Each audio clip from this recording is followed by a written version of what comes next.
every option as we go into the end of the year. You know, all right, are we going to have any transfer attrition? You know, you don't expect anything, but we all know, right? The NBA attrition. You always worry about retention at this level. No matter how happy the team seems, you get surprised some years.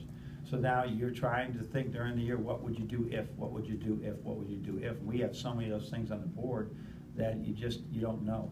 So we'll just see what happens in the next couple of weeks.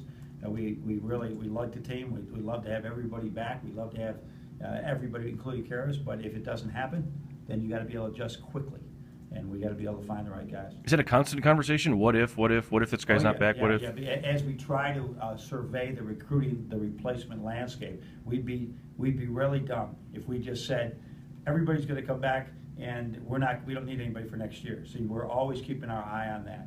And now that the NCAA has opened up this fifth-year transfer, right? There's the number of transfers that are out that will be out there.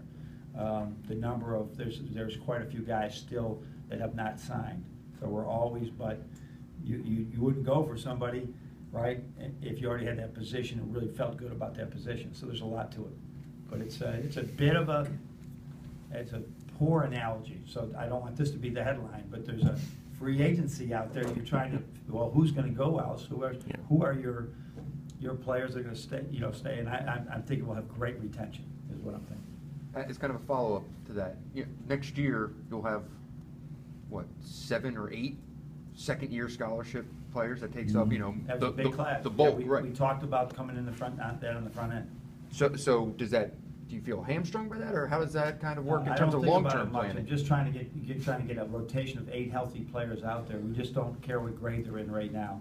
What we do love the idea that Duncan Robinson and DJ Wilson have had a full year of college basketball with us, and that's going to really help us. But that still doesn't, how it all fits in. It's going to be interesting. But we see them now as being really first-year players, and it's but that class, that's a big class. That's a big class.